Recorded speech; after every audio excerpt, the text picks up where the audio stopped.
ਹੁਣ ਆਉਂਦਾ ਹੈਗਾ ਜਨਵਰੀ 2021 ਨੂੰ ਲੈ ਕੇ ਬਹੁਤ ਵੱਡਾ ਸਵਾਲ। ਕੀ ਤੁਸੀਂ ਜਨਵਰੀ ਦੇ ਵਿੱਚ ਸਟੱਡੀ ਪਰਮਿਟ ਦੇ ਉੱਪਰ ਬਾਹਰ ਕੈਨੇਡਾ ਜਾ ਸਕਦੇ ਹੋ ਜਾਂ ਨਹੀਂ ਜਾ ਸਕਦੇ? ਕੀ ਜਨਵਰੀ ਇਨਟੇਕ ਦੇ ਵਿੱਚ ਕੀ ਸਾਨੂੰ ਕੈਨੇਡਾ ਜਾਣ ਦਾ ਮੌਕਾ ਮਿਲੇਗਾ ਜਾਂ ਨਹੀਂ?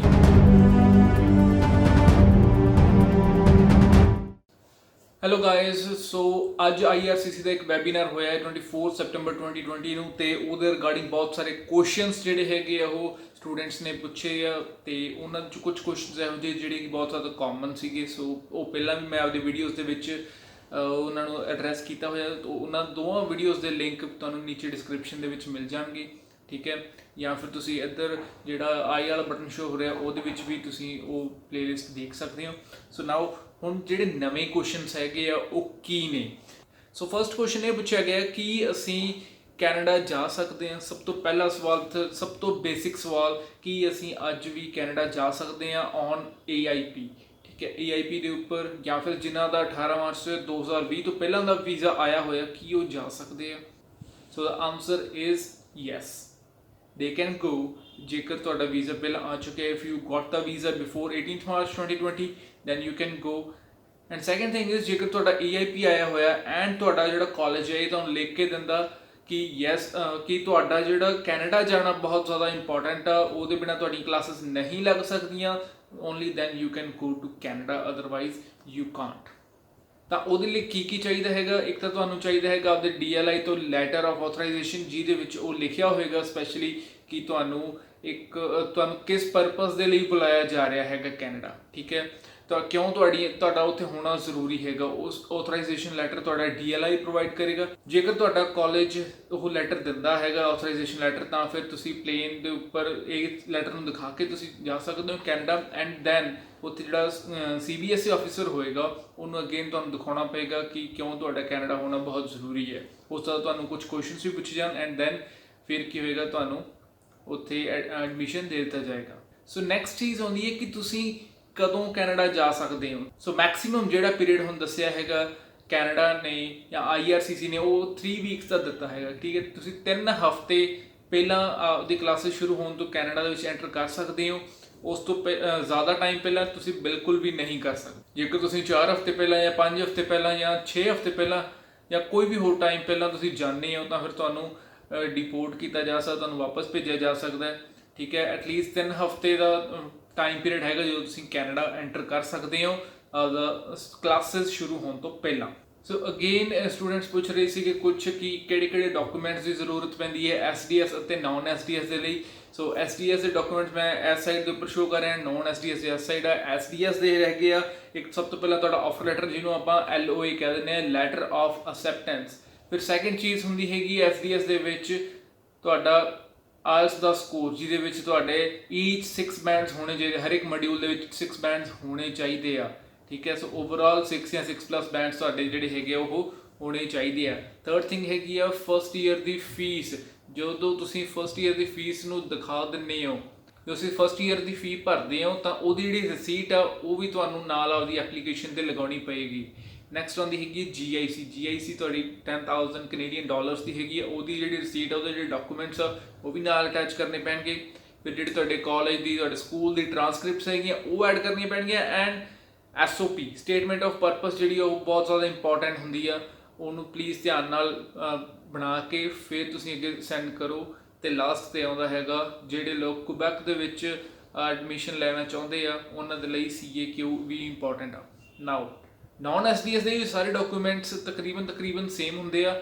ਕਿਹੜੇ ਹੁੰਦੇ ਆ? ਲੈਟਰ ਆਫ ਅਸੈਪਟੈਂਸ ਯਾਨੀ ਕਿ offer letter, then comes your IELTS ਦਾ ਸਕੋਰ ਜਿਨ੍ਹਾਂ ਦੇ 6 ਬੈਂਡ ਨਹੀਂ ਆਏ, ਉਸ ਤੋਂ ਘੱਟ ਨੇ ਇੱਕ ਮੋਡਿਊਲ ਚੋਂ ਜਾਂ 2 ਮੋਡਿਊਲ ਦੇ ਵਿੱਚੋਂ ਘੱਟ ਨੇ, ਤਾਂ ਹੋਰ ਜਿਨ੍ਹਾਂ ਨੇ TOEFL ਦਾ ਐਗਜ਼ਾਮ ਦਿੱਤਾ, ਪਲੱਸ ਜਿਹੜੇ PTE ਕਰਕੇ ਕੈਨੇਡਾ ਜਾਣਾ ਚਾਹੁੰਦੇ ਆ, ਉਹ ਸਾਰੇ ਨੌਨ SDS ਦੇ ਵਿੱਚ ਆਉਣਗੇ, ਠੀਕ ਹੈ। ਫਿਰ GIC, ਟਿਊਸ਼ਨ ਤੇ ਬਾਕੀ ਜਿਹੜੇ ਹੈਗੇ ਆ ਫੰਡਸ ਵਗੈਰਾ, ਉਹ ਕਿੰਨੇ ਕੁ ਤੁਸੀਂ ਸ਼ੋ ਕਰ ਰਹੇ ਹੋ, ਉਹ ਚੀਜ਼ ਬਹੁਤ ਮੈਟਰ ਕਰਦੀ ਹੈ ਨੌਨ SDS ਦੇ ਵਿੱਚ, ਪਲੱਸ SDS। ਹੁਣ ਦੋਨਾਂ ਦੇ ਵਿੱਚ ਇਹ ਰੂਲ ਬਣਾ ਦਿੱਤਾ ਗਿਆ ਹੈਗਾ। ਇੱਕ ਟ੍ਰਾਂਸਕ੍ਰਿਪਟ ਜਿਹੜੀ ਹੈਗੀ ਆ ਤੁਹਾਡੇ ਕਾਲਜ ਦੀ ਜਾਂ ਫਿਰ ਤੁਹਾਡੇ school the, that is also important. And next is your SOP statement of purpose. And the last one is CAQ, ਜੇ ਤੁਸੀਂ ਕੁਬੈਕ ਦੇ ਵਿੱਚ ਐਡਮਿਸ਼ਨ ਲੈਣਾ ਚਾਹੁੰਦੇ ਹੋ ਤਾਂ। ਹੁਣ ਇੱਕ ਹੋਰ ਬਹੁਤ ਵੱਡਾ ਸਵਾਲ ਉੱਠ ਕੇ ਆਉਂਦਾ ਹੈਗਾ ਕਿ ਇਹ ਨਵਾਂ ਰੂਲ ਕੀ ਬਣਾਇਆ ਹੈਗਾ ਫੰਡਸ ਨੂੰ ਲੈ ਕੇ ਇਹ ਰੂਲ ਬਣਾਇਆ ਗਿਆ ਹੈਗਾ। ਉਹਦੇ ਵਿੱਚ CBSE ਤੁਹਾਨੂੰ ਇਹ ਪੁੱਛ ਸਕਦਾ ਕਿ ਤੁਹਾਡਾ ਜਿਹੜਾ ਕੋਰਸ ਆ, ਚਲੋ 1 ਸਾਲ ਤੁਸੀਂ ਫੀਸ ਭਰਤੀ, ਮੰਨ ਲਓ ਤੁਸੀਂ SDS ਕੈਟਾਗਰੀ 'ਚ ਜਾਂਦੇ ਹੋ, ਤਾਂ 1 ਸਾਲ ਦੀ ਫੀਸ ਭਰਨ ਤੋਂ ਬਾਅਦ ਬਾਕੀ ਦੇ ਜਿਹੜੇ ਸਾਲ ਹੈਗੇ ਆ ਉਹਨਾਂ ਦਾ ਤੁਸੀਂ ਟਿਊਸ਼ਨ ਫੀਸ ਕਿੱਥੋਂ ਲੈ ਕੇ ਆਉਂਗੇ? ਉਹ ਫਾਈਨੈਂਸ਼ੀਅਲ ਪਲਾਨ ਜਿਹੜਾ ਹੈਗਾ ਉਹ ਕਈ ਸਟੂਡੈਂਟਸ ਨੂੰ ਹੁਣ ਪੁੱਛਿਆ ਜਾਣਾ ਸ਼ੁਰੂ ਹੋ ਚੁੱਕਿਆ ਹੈਗਾ। IRCC ਨੇ ਇਹ ਚੀਜ਼ ਕਹਿ ਦਿੱਤੀ ਆ ਕਿ ਤੁਹਾਡੇ ਕੋਲ ਇੱਕ ਪਰਫੈਕਟ ਫਾਈਨੈਂਸ਼ੀਅਲ ਪਲਾਨ ਹੋਣਾ ਚਾਹੀਦਾ ਜਿਹਦੇ ਵਿੱਚ ਤੁਸੀਂ ਇਹ ਦੱਸ ਸਕੋ ਕਿ ਤੁਸੀਂ ਕਿਸ ਤਰ੍ਹਾਂ ਬਿਨਾਂ ਕੰਮ ਕੀਤੇ ਕੈਨੇਡਾ ਦੇ ਵਿੱਚ ਰਹਿ ਸਕਦੇ ਹੋ ਤੇ ਆਪਦੀ ਜਿਹੜੀ ਸਟੱਡੀ ਆ ਉਹਨੂੰ ਤੁਸੀਂ ਸਪੋਰਟ ਕਰ ਸਕਦੇ ਹੋ। ਹੁਣ ਗੱਲ ਆਉਂਦੀ ਹੈ ਨੈਕਸਟ ਕਿ ਮੇਰੀ ਇੱਕ ਐਪਲੀਕੇਸ਼ਨ ਇਨਕੰਪਲੀਟ ਹੈ, ਸੋ ਮੇਰੀ ਐਪਲੀਕੇਸ਼ਨ ਦੇ ਉੱਪਰ ਕੋਈ ਫਰਕ ਪਏਗਾ?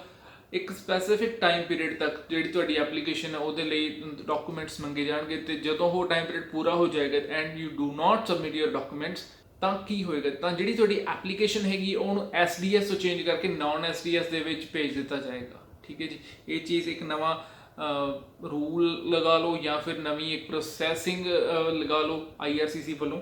ਸੋ ਅੱਗੇ ਵਧਣ ਤੋਂ ਪਹਿਲਾਂ so guys I want to ask you one question, please tell me that should I make videos about the provinces, which province should you choose, which college you should choose, or what kind of steps involved in the selecting the colleges, what are the things which you should consider while choosing your college, while choosing the exact province, then please comment below and please tell me that whether I should make those kind of videos or not। ਹੁਣ ਇੱਕ ਬਹੁਤ ਵੱਡਾ ਸਵਾਲ ਉੱਠ ਕੇ ਆਉਂਦਾ ਹੈਗਾ ਕਿ ਜਨਵਰੀ 2021 intake ਦੇ ਲਈ ਕੀ 2 ਸਟੇਜ ਪ੍ਰੋਸੈਸ ਨੂੰ ਹੀ ਲਾਗੂ ਰੱਖਿਆ ਜਾਏਗਾ ਕਿ AIP ਹੀ ਪ੍ਰੋਸੈਸ ਹੀ ਮਿਲੇਗਾ, ਫਸਟ ਸਟੇਜ ਸੈਕੰਡ ਸਟੇਜ ਇਹੀ ਪ੍ਰੋਸੈਸ ਚਲਾਇਆ ਜਾਏਗਾ? ਤਾਂ ਇਹਦਾ ਆਨਸਰ ਹਾਲੇ ਤੱਕ ਨੋ ਦੇ ਵਿੱਚ ਹੈ। ਹਜੇ ਤੱਕ ਕੋਈ ਇਨਫੋਰਮੇਸ਼ਨ ਨਹੀਂ ਆਏਗੀ, IRCC ਵੱਲੋਂ ਕੋਈ ਅਪਡੇਟ ਨਹੀਂ ਆਇਆ ਹੈਗਾ। ਉਹ ਸਿਰਫ ਇਹ ਦੱਸ ਰਹੇ ਆ ਕਿ ਹਾਂਜੀ ਕੋਈ ਅਪਡੇਟ ਅਸੀਂ ਦੇਵਾਂਗੇ, ਬਟ ਹਾਲੇ ਤੱਕ ਉਹਨਾਂ ਨੇ ਕੋਈ ਨਵੀਂ ਇੰਸਟਰਕਸ਼ਨਸ ਨਹੀਂ ਦਿੱਤੀ ਹੈਗੀ। ਹਾਲਾਂਕਿ ਉਹ ਕਹਿ ਰਹੇ ਆ ਕਿ ਨਹੀਂ ਅਸੀਂ ਜਿਹੜਾ 2 ਸਟੇਜ ਪ੍ਰੋਸੈਸ ਸੀਗਾ ਉਹ ਸਪਰਿੰਗ, ਸਮਰ ਤੇ ਫਾਲ ਸੈਸ਼ਨ ਵਾਸਤੇ ਹੀ ਸੀ, ਬਟ ਹਾਲੇ ਤੱਕ ਉਹਨਾਂ ਨੇ ਕੋਈ ਵੀ ਇਨਫੋਰਮੇਸ਼ਨ ਇਹ ਨਹੀਂ ਦਿੱਤੀ ਕਿ ਇਹ ਜਿਹੜਾ 2 ਸਟੇਜ ਪ੍ਰੋਸੈਸ ਹੈਗਾ ਉਸ ਨੂੰ ਅੱਗੇ ਕੰਟੀਨਿਊ ਕੀਤਾ ਜਾਏਗਾ। ਉਹ ਡਿਪੈਂਡ ਕਰਦਾ ਕਿ ਹੁਣ ਕਰੋਨਾ ਵਾਇਰਸ ਦੇ ਕਿੰਨੇ ਕੇਸਿਸ ਕੈਨੇਡਾ ਦੇ ਵਿੱਚ ਹੋਰ ਆਉਂਦੇ ਆ। ਜੇਕਰ ਉਹ ਨੰਬਰ ਇਨਕਰੀਜ਼ ਹੁੰਦਾ ਹੈਗਾ ਕਰੋਨਾ ਵਾਇਰਸ ਪੇਸ਼ੈਂਟਸ ਦਾ, ਦੈਨ ਇਟ ਇਜ਼ ਪੋਸੀਬਲ ਕਿ 2 ਸਟੇਜ ਪ੍ਰੋਸੈਸ ਜਨ 2021 ਇਨਟੇਕ ਦੇ ਲਈ ਵੀ ਰਹੇਗਾ। ਓਕੇ, ਨੈਕਸਟ ਕੁਝ ਸਟੂਡੈਂਟਸ ਦਾ ਇਹ ਕੁਐਸਚਨ ਸੀਗਾ ਕਿ ਜਿਹੜਾ AIP ਹੈਗਾ ਉਹ ਮੇਰੇ ਈਮੇਲ ਤੇ ਆ ਗਿਆ ਜਾਂਦਾ ਬਟ ਮੇਰੇ GC ਕੀ ਦੇ ਵਿੱਚ ਅਪਡੇਟ ਨਹੀਂ ਹੁੰਦਾ। ਸੋ ਉਹਦੇ ਲਈ ਕੀ ਕਾਰਨ ਹੈ, ਕਿਉਂ ਮੇਰਾ AIP ਈਮੇਲ ਦੇ ਉੱਪਰ ਆਉਂਦਾ ਹੈ ਨਾ ਕਿ GC ਕੀ ਦੇ ਵਿੱਚ ਆਉਂਦਾ ਹੈ? ਜੇਕਰ ਤੁਸੀਂ ਪੇਪਰ ਬੇਸਡ ਐਪਲੀਕੇਸ਼ਨ ਦਿੱਤੀ ਸੀਗੀ IRCC ਦੇ ਵਿੱਚ ਜਾਂ ਐਮਬੈਸੀ ਦੇ ਵਿੱਚ, ਤਾਂ ਫਿਰ ਜੋ AIP ਆ ਉਹ ਤੁਹਾਨੂੰ ਤੁਹਾਡੇ ਈਮੇਲ ਦੇ ਉੱਪਰ ਆਏਗਾ, GC ਕੀ ਦੇ ਵਿੱਚ ਅਪਡੇਟ ਨਹੀਂ ਹੋਏਗਾ। ਤੇ ਜੇਕਰ ਤੁਸੀਂ ਆਨਲਾਈਨ ਐਪਲੀਕੇਸ਼ਨ ਲੌਂਚ ਕੀਤੀ ਹੈ then your AIP you will receive it in your GC ਕੀ ਅਕਾਊਂਟ। ਓਕੇ, ਸੋ ਪਲੀਜ਼ ਜਿਨ੍ਹਾਂ ਨੇ ਵੀ ਆਪਦੇ ਏਜੰਟਸ ਦੇ ਥਰੂ ਫਾਈਲਾਂ ਲਗਵਾਈਆਂ ਹੈਗੀਆਂ ਉਹ ਪਲੀਜ਼ ਪੇਪਰ ਬੇਸਡ ਫਾਈਲਸ ਦੀ ਮੈਂ ਗੱਲ ਕਰ ਰਿਹਾ ਇਸ ਵੇਲੇ, ਤਾਂ ਉਹ ਆਪਦੇ ਜਿਹੜੇ ਈਮੇਲ ਐਡ ਕੀਤਾ ਸੀ ਉਸ ਫਾਈਲ ਦੇ ਅੰਦਰ ਤਾਂ ਉਹਦੇ ਵਿੱਚ ਜਾ ਕੇ ਚੈੱਕ ਕਰੋ ਤੁਹਾਡਾ AIP ਉਹਦੇ ਵਿੱਚ ਆਇਆ ਹੋ ਸਕਦਾ ਹੈਗਾ। ਨਹੀਂ ਆਇਆ IRCC ਨੂੰ ਕੰਟੈਕਟ ਕਰੋ ਫਿਰ। ਸੋ ਨੈਕਸਟ ਕੁਐਸਚਨ ਆਉਂਦਾ ਹੈ ਕਿ ਇੱਕ ਸਟੂਡੈਂਟ, ਇੰਟਰਨੈਸ਼ਨਲ ਸਟੂਡੈਂਟ ਜਿਹਦੇ ਕੋਲ AIP ਆ, ਉਹ ਅਸੈਂਸ਼ੀਅਲ ਰੀਜ਼ਨ ਤੇ ਕੈਨੇਡਾ ਜਾ ਰਿਹਾ ਤਾਂ ਉਹਦੇ ਨਾਲ ਕੋਈ ਇਮੀਡੀਏਟ ਫੈਮਿਲੀ ਮੈਂਬਰ, ਕੋਈ ਪੇਰੈਂਟ ਜਾ ਰਿਹਾ ਹੈਗਾ, ਠੀਕ ਹੈ, ਜਿਹਦੇ ਕੋਲ ਟੈਂਪਰੇਰੀ ਰੈਜ਼ੀਡੈਂਸ ਦਾ ਪਰਮਿਟ ਹੈ Canada the, for example tourist visa ਹੈ ਜਾਂ ਕੋਈ ਵੀ ਹੋਰ ਵੀਜ਼ਾ ਹੈ, ਤਾਂ ਕੀ ਉਹ ਨਾਲ ਜਾ ਸਕਦੇ ਆ?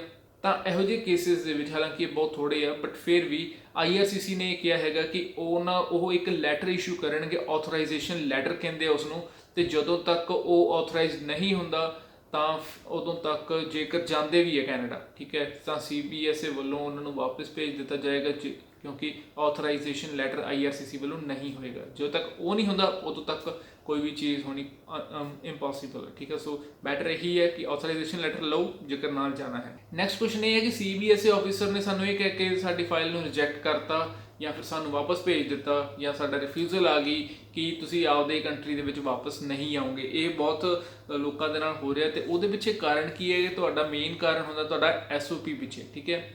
ਤਾਂ ਤੁਸੀਂ ਉਸ ਆਪਦੇ SOP ਦੇ ਵਿੱਚ ਕਿਹੜੀ ਚੀਜ਼ ਨੂੰ ਤੁਸੀਂ ਇਨਕਲੂਡ ਕਰ ਸਕਦੇ ਹੋ ਤਾਂ ਕਿ ਤੁਹਾਡੇ ਰਿਫਿਊਜ਼ਲ ਨਾ ਆਵੇ। ਉਹ ਕੁਝ ਚੀਜ਼ਾਂ IRCC ਨੇ ਦੱਸੀਆਂ ਨੇ। ਸੋ ਲੈਟ ਮੀ ਟੈਲ ਯੂ, ਸਭ ਤੋਂ ਸਭ ਤੋਂ ਵੱਡੀ ਚੀਜ਼ ਹੈਗੀ ਆ ਤੁਹਾਡਾ economic ties with your home country. ਜੇਕਰ ਤੁਹਾਡੀ ਕੰਟਰੀ ਦੇ ਨਾਲ ਤੁਹਾਡੇ ਇਕਨੋਮਿਕ ਟਾਈਜ਼ ਹੈਗੇ ਆ ਤਾਂ ਫਿਰ ਤੁਸੀਂ ਈਜ਼ੀਲੀ ਕਰ ਸਕਦੇ ਹੋ, ਠੀਕ ਹੈ। ਤੁਹਾਡਾ ਰਿਫਿਊਜ਼ਲ ਨਹੀਂ ਆਊਗੀ। ਪਲੱਸ ਤੁਸੀਂ ਇਹ ਆਪਦੀ ਜੌਬ ਨੂੰ ਦਿਖਾ ਸਕਦੇ ਹੋ ਕਿ ਹਾਂਜੀ ਮੇਰਾ ਆਹ ਕੋਰਸ ਕਰਨ ਤੋਂ ਬਾਅਦ ਮੈਨੂੰ ਇਹ ਜੌਬ ਮਿਲੇਗੀ, ਸੋ ਮੇਰਾ ਲਾਈਫ ਸਟਾਈਲ ਜੋ ਹੈ ਉਹ ਇੰਡੀਆ ਦੇ ਵਿੱਚ ਬੈਟਰ ਹੋਏਗਾ ਰੈਦਰ ਦੈਨ ਦਾ ਕੈਨੇਡਾ, ਠੀਕ ਹੈ। ਨੈਕਸਟ ਤੁਸੀਂ ਦੱਸ ਸਕਦੇ ਹੋ ਆਪਦੇ ਫੈਮਿਲੀ ਦੇ ਟਾਈਜ਼ ਦੱਸ ਸਕਦੇ ਹੋ ਕਿ ਮੇਰੀ ਫੈਮਿਲੀ ਦੇ ਕੋਲ ਬਹੁਤ ਵਧੀਆ ਜੌਬਸ ਹੈਗੀਆਂ, ਦੇ ਆਰ ਅਰਨਿੰਗ ਵੈਲ, ਠੀਕ ਹੈ। ਫਾਈਨੈਂਸ਼ੀਅਲ ਬੈਕਗਰਾਊਂਡ ਦੱਸ ਸਕਦੇ ਹੋ। ਪ੍ਰੋਪਰਟੀ ਨੂੰ ਥੋੜਾ ਉਹ IRCC ਦੇ ਜਿਹੜੇ ਜਾਂ ਫਿਰ CBSA ਦੇ ਆਫੀਸਰਸ ਉਹ ਕਿਉਂ ਨਹੀਂ ਮੰਨਦੇ, ਬਿਕੋਜ਼ ਪ੍ਰੋਪਰਟੀ ਜਿਹੜੀ ਹੈ ਉਹ ਅੱਗੇ ਡਿਵਾਈਡ ਹੋ ਜਾਂਦੀ ਹੈ ਕਾਫੀ ਜ਼ਿਆਦਾ ਲੋਕਾਂ ਦੇ ਵਿੱਚ। ਸੋ ਉਹਦੇ ਵਿੱਚ ਕੀ ਹੈ, ਜਿਹੜਾ ਸਟੂਡੈਂਟ ਆ ਜਿਹੜਾ ਕੈਨੇਡਾ ਜਾ ਰਿਹਾ ਉਹਦੇ ਨਾਲ ਜਿਹੜੀ ਪ੍ਰੋਪਰਟੀ ਹੋਊਗੀ ਉਹ ਘਟਦੀ ਜਾਂਦੀ ਹੈ, ਠੀਕ ਹੈ। ਸੋ ਉਹ ਇੰਨਾ ਜ਼ਿਆਦਾ ਵੈਲ ਇਕਵਿਪਡ ਨਹੀਂ ਹੁੰਦੇ, ਜਾਂ ਤਾਂ ਫਿਰ ਵੀ ਇਹ ਹੋ ਸਕਦਾ ਕਿ ਸਿਰਫ ਸਟੂਡੈਂਟ ਦੇ ਨਾਮ ਦੇ ਉੱਪਰ ਪ੍ਰੋਪਰਟੀ ਹੋਵੇ ਤੇ ਉਹ ਆਪਦੇ ਜਿਹੜੀ ਇਨਕਮ ਟੈਕਸ ਰਿਟਰਨ ਆ ਉਹਦੇ ਵਿੱਚ ਸ਼ੋ ਵੀ ਕਰਦਾ ਹੋਵੇ ਕਿ ਹਾਂਜੀ ਮੇਰੇ ਕੋਲ ਇੰਨੇ ਪੈਸੇ ਇਸ ਪ੍ਰੋਪਰਟੀ ਦੇ ਵਿੱਚੋਂ ਬਣਦੇ ਆ, ਤਾਂ ਉਹਦੇ ਨਾਲ ਜਿਹੜੀ ਤੁਹਾਡੀ SOP ਆ ਹੋਰ ਵੀ ਜ਼ਿਆਦਾ ਸਟਰੋਂਗ ਹੁੰਦੀ ਆ। ਉਹ SOP ਦੇ ਨਾਲ ਤੁਸੀਂ ਆਪਦੇ ਉਹ ਵੀ ਅਟੈਚ ਕਰ ਸਕਦੇ ਹੋ ਫਾਈਨੈਂਸ਼ੀਅਲ ਡਾਕੂਮੈਂਟਸ, ਤੇ ਉਹਦੇ ਨਾਲ ਕੀ ਹੈਗਾ ਤੁਹਾਡਾ ਜਿਹੜੀ ਸਟਰੋਂਗ ਹੋਣ ਦੇ ਨਾਲ ਨਾਲ ਫਿਰ ਤੁਹਾਡੀ ਜਿਹੜੀ ਰਿਫਿਊਜ਼ਲ ਦੇ ਚਾਂਸਸ ਆ ਉਹ ਬਹੁਤ ਜ਼ਿਆਦਾ ਘਟ ਜਾਂਦੇ ਆ। ਸੋ ਲਾਸਟ ਤੇ ਕੁਐਸਚਨ ਆਉਂਦਾ ਹੈਗਾ ਕਿ ਜਨਵਰੀ ਇਨਟੇਕ ਦੇ ਵਿੱਚ ਕੀ ਸਾਨੂੰ ਕੈਨੇਡਾ ਜਾਣ ਦਾ ਮੌਕਾ ਮਿਲੇਗਾ ਜਾਂ ਨਹੀਂ। ਸੋ ਉਹਦੇ ਲਈ ਮੈਂ ਦੱਸ ਦੇਣਾ ਚਾਹੁੰਦਾ ਕਿ ਹਾਲੇ ਤੱਕ ਕੋਈ ਕਨਫਰਮ ਨਹੀਂ ਹੈਗਾ ਕਿ ਕਦੋਂ ਕੈਨੇਡਾ ਆਪਦੇ ਦਰਵਾਜ਼ੇ ਖੋਲ੍ਹੇਗਾ ਇੰਟਰਨੈਸ਼ਨਲ ਸਟੂਡੈਂਟਸ ਦੇ ਲਈ। ਪਰ ਜੇਕਰ ਤੁਹਾਡਾ ਜਿਹੜਾ ਕੋਰਸ ਆ ਉਹ ਇੰਪੋਰਟੈਂਟ ਆ, ਤੁਹਾਡਾ ਉੱਥੇ ਹੋਣਾ ਇੰਪੋਰਟੈਂਟ ਆ, ਕਾਲਜ ਕਹਿੰਦਾ ਹੈਗਾ, ਤੁਹਾਡਾ DLI ਕਹਿੰਦਾ ਕਿ ਤੁਹਾਡੇ ਉੱਥੇ ਫਿਜ਼ੀਕਲ ਅਟੈਂਡੈਂਸ ਹੋਣੀ ਜ਼ਰੂਰੀ ਆ, ਦੈਨ ਆਥੋਰਾਈਜੇਸ਼ਨ ਲੈਟਰ ਲਓ ਤੇ ਟਿਕਟ ਕਟਾਓ, ਜਾਓ ਕੈਨੇਡਾ।